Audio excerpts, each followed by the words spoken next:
been saying for some time that I might do a little thing looking at some little tube amps.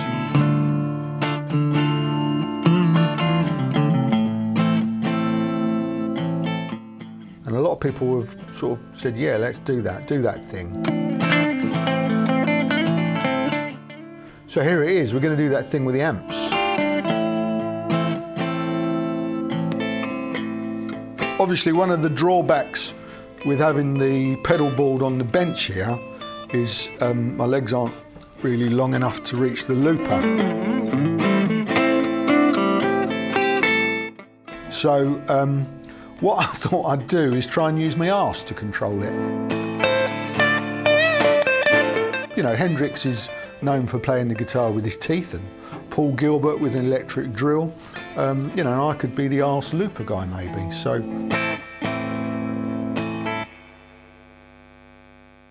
Hello, thanks for joining us today. You're very welcome, as always.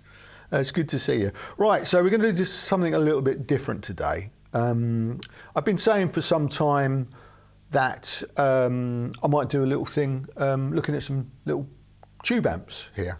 And a lot of people have sort of said, yeah, let's do that thing with the amps, Carl, do that thing with the amps. So here it is, we're going to do that thing with the amps. I'm not absolutely sure what we're going to end up with today. It's basically, when this comes from, I've said a few times that when I'm reviewing guitars here, quite often I'll spend quite a little bit of time mucking around when I'm setting up for filming, trying to get the right amp, you know, to match the guitar that I'm playing. And quite often I'll swap the amps 3 or 4 times until I get something that my ears are happy with. So, you know, it's definitely a thing. You know, I know a lot of you know this, but if you know, you're not used to sort of tube amps, and I know a lot of you won't be because they're so bloody expensive, but once you start getting into that world, you discover that they're really an instrument in their own right, or that's the way I would describe it, because they've got such different characteristics. So what I thought I'd do today is try and show you what I mean, demonstrate that. I've got a bunch of amps here, so I thought I'd start with the small ones, which are, you know, probably the more affordable ones. The little, well, I say they're babies, they're monsters really, because they're all ridiculously loud, but here's the amps that we're going to look at today. So first up is the Blackstar. It's a Studio 10, this is the EL34 version. It's 10 watts, obviously EL34 power valve. It's got a 12-inch Celestion 7080 speaker. Controls include a boost as well as a master volume gain controls. It's got a proper effects loop in it. Reverb in this is digital. And this one retails in the UK for around about £450. And then the Vox AC10 C1, again 10 watts. This is EL84 power valves. It's got a 10-inch Celestion VX10 speaker. Controls include gain and master volume. They don't call it on top boost on this one. It is pretty much the same as far as my ears are concerned. It doesn't have an effects loop, and it has a digital reverb as well, this, which I was surprised to discover. This one retails in the UK around about £450. And then the Supro Blues King 12, 15 watts, 6 L6 power valves, 12-inch BK custom speaker in this. Controls include a boost and a drive, as well as the master volume and gain controls. This one has got a proper effects loop and a spring reverb in this as well. This one's actually been superseded now by the Delta King, which is, as far as I can tell, exactly the same, and retails for around about £500. And then of course we've got the Fender Blues Junior. This is the tweed version with the Jensen speaker. It's 15 watts, it's driven by EL84 power valves. 12-inch Jensen C12N speaker. Controls include a fat switch as well as the master volume gain controls. No effects loop, but it does have a proper spring reverb. And this one, a little bit more expensive than the others, retails around about £600. But just before I go any further now, let's give the answers to last week's blind sound test quiz. If you saw last week, we did a 4-way SG comparison, and at the end of that we had a little fun quiz. Could you tell the difference really without being able to see which one was being played? Here are the answers.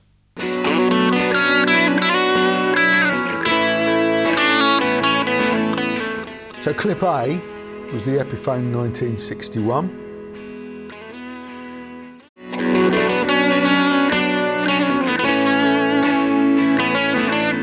And clip B was the Epiphone SG Custom.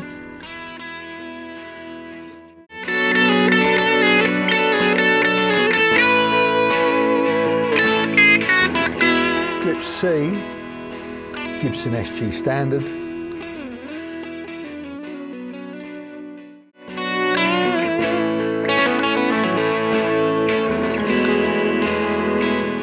And clip D, the Epiphone SG Standard.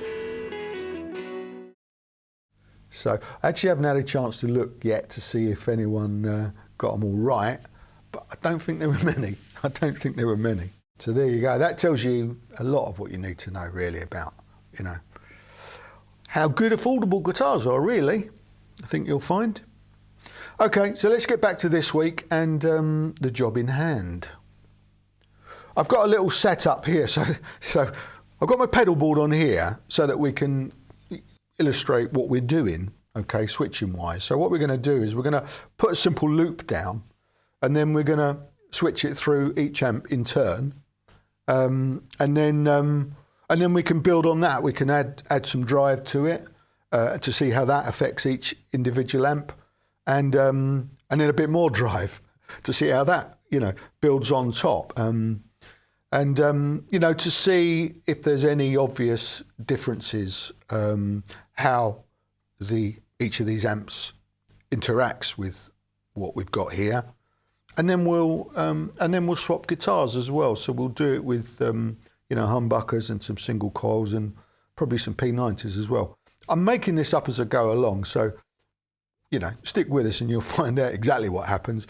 I'm not sure what the end result's going to be, but at the very least, it's, as I say, it's going to be a demonstration of the differences of 4 popular little great little amps, really, to be fair.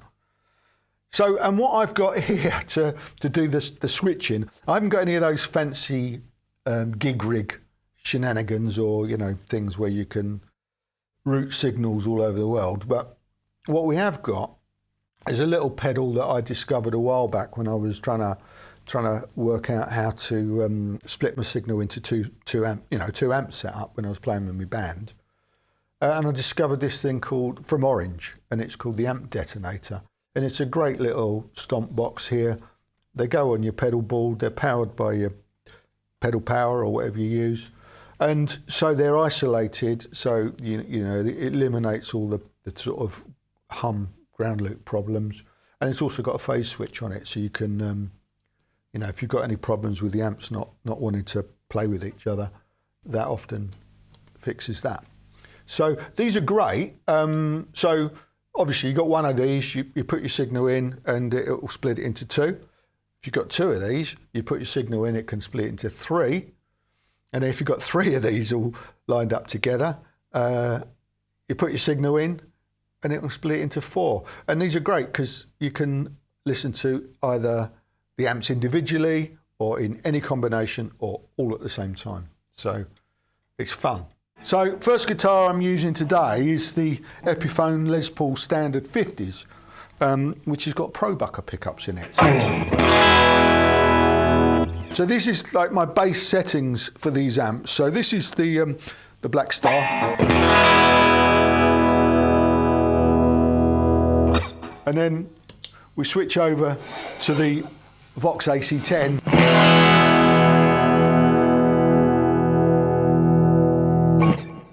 And then the Supro.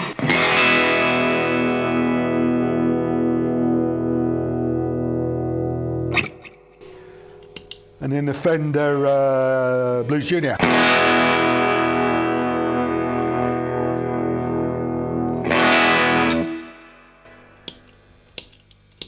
So what I've got there is it come my standard, my bass setting, where I've got a nice kind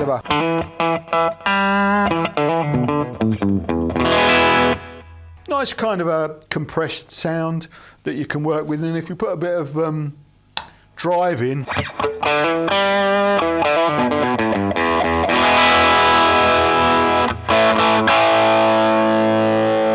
and then also responds to a bit of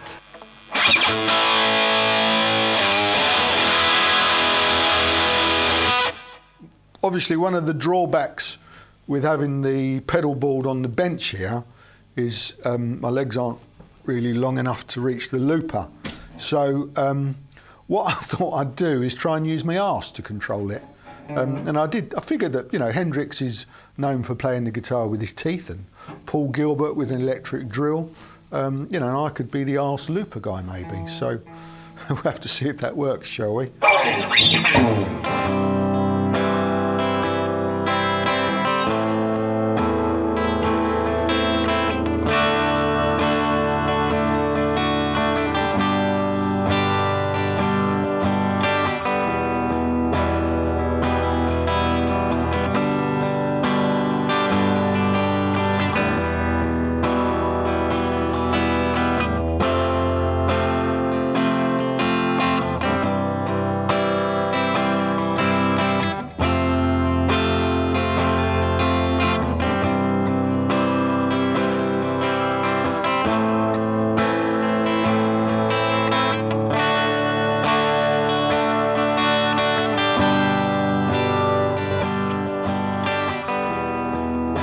But there you go, that's the loop. So this is the Blackstar.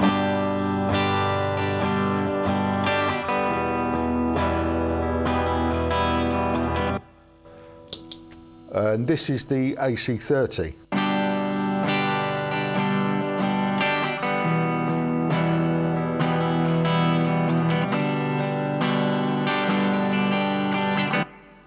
It's quite different, isn't it? And we go there. This is the Supro.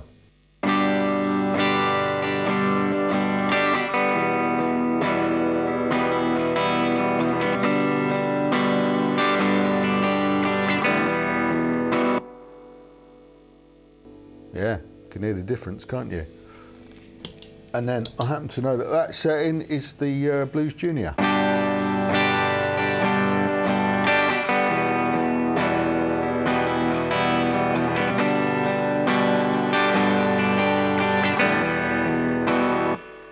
Interesting, isn't it?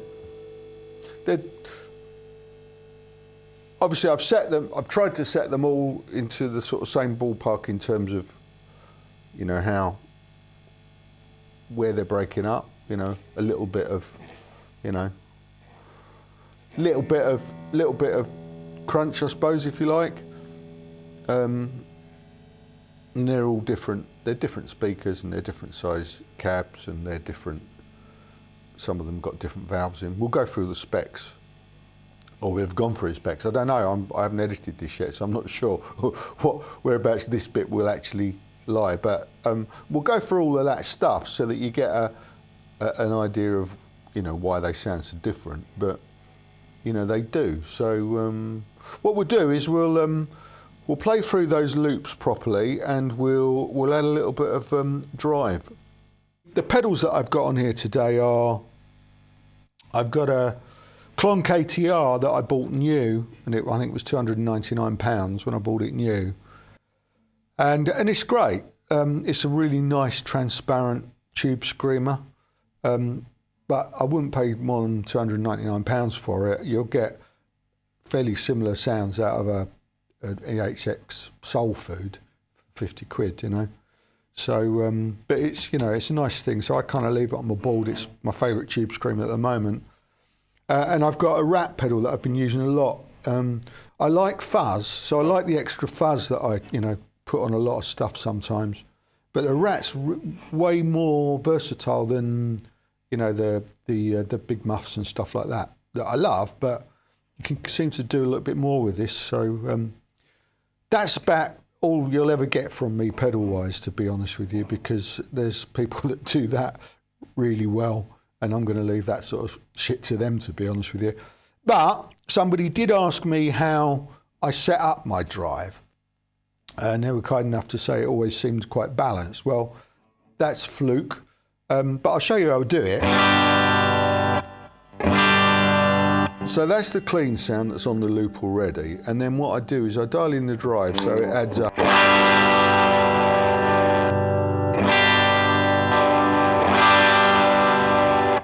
So it adds a bit of gain without affecting the volume too much. And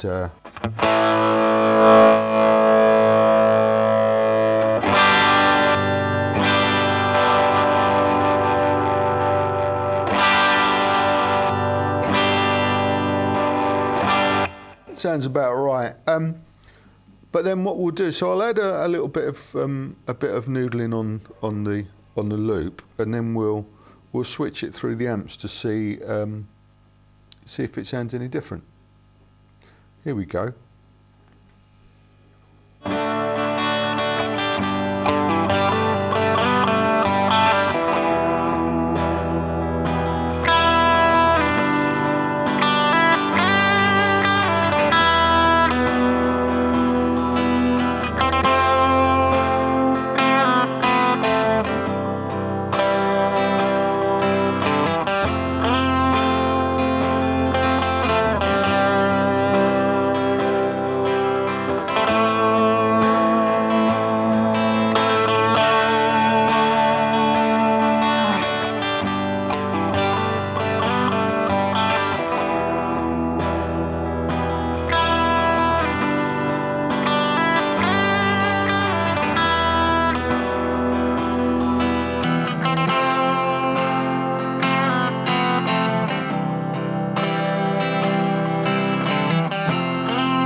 I'm not hearing a huge amount of difference there, but it'll be interesting to see what it sounds like on playback. But you can, you know, judge for yourself.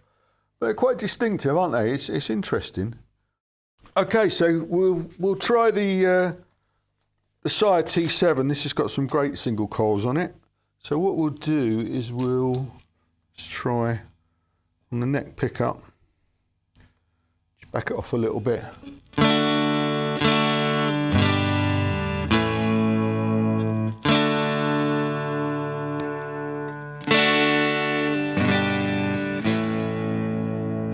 Show you. So this is the Blackstar.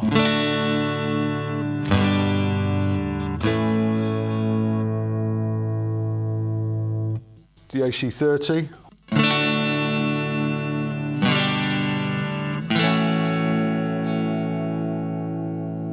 Supro.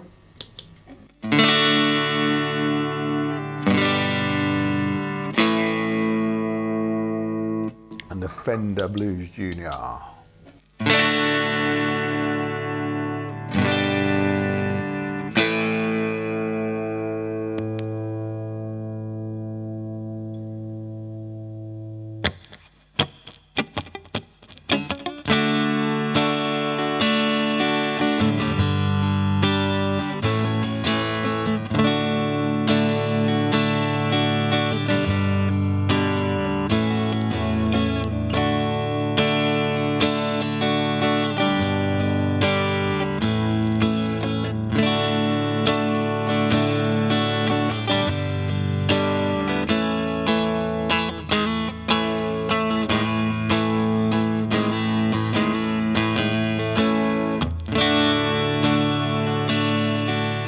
So we've got this loop down now.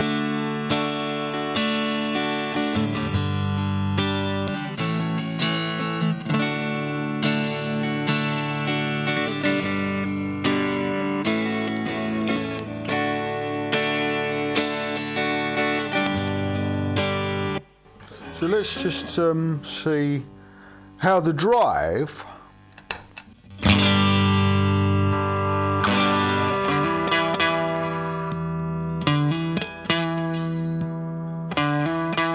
So remember, the drive pedal's on the same settings that it was with the Pro Buckers in the Les Paul. So let's see what happens when we kick that in. That's clean.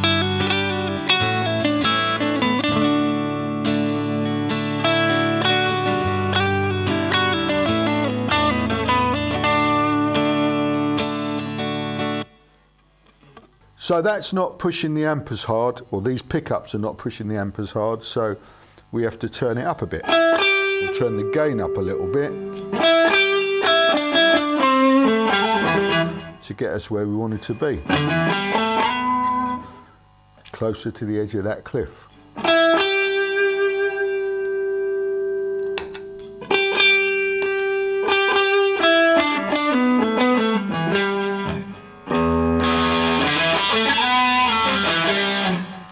Leave the wrap for a minute. Okay, let's try that.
Okay, and just because I said I would, here's the third guitar.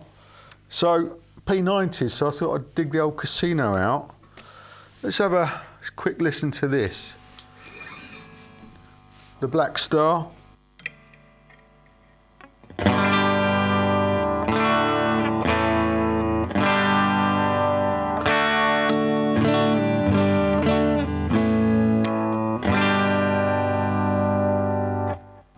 And the Vox.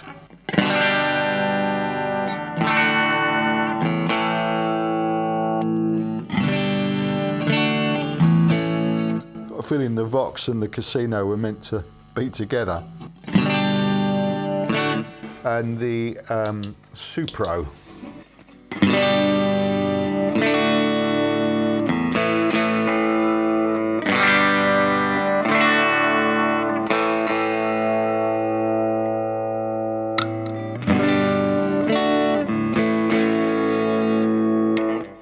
Blues Junior.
So let's see if the drive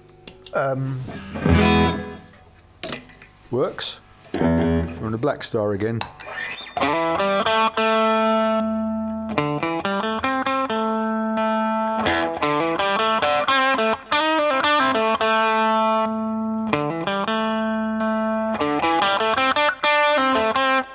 Probably turn that down a little bit again, I think.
Okay, so there you go. That was it. It was something, I think. I did say at the beginning I wasn't really sure what we'd end up with. I think we ended up with something. Hopefully, at the very least, it gave us a vague idea of how the different amps maybe need a little bit of tweaking to suit the rigs that we're using, to suit the pedals and the guitars. Hopefully it's demonstrated that. At the very least, it's been 4 amps, 3 guitars and some pedals. So, that's a good thing in itself, isn't it? Hopefully it's been fun. Hopefully you've enjoyed it. Let me know what you think. As I did say, it was an experiment. So let me know, if it's worthwhile me doing this sort of stuff, or maybe I'll just go back to guitar reviews and leave this to those who know a little bit more about what they're doing, maybe. But I've enjoyed it, and I've said so many times before, all of this stuff is a learning experience for me. So it's trial and error. I might have learned something out of it. I might learn something. I might not. But I've enjoyed it actually today anyway. So I've enjoyed playing, particularly that casino. I love that casino. Okay, that's it. That's all I've got for you this week. Thank you very much for joining us. As always, I've enjoyed your company. Hope that's been fun, and let's do it. Well, I was going to say let's do it all again next week. No, we'll do something different next week. I think if it arrives, no, I won't tell you. I've got a guitar arriving to review that you might be interested in. So join us next week and find out what that is, eh? Ha ha. See you then, I hope. Cheers.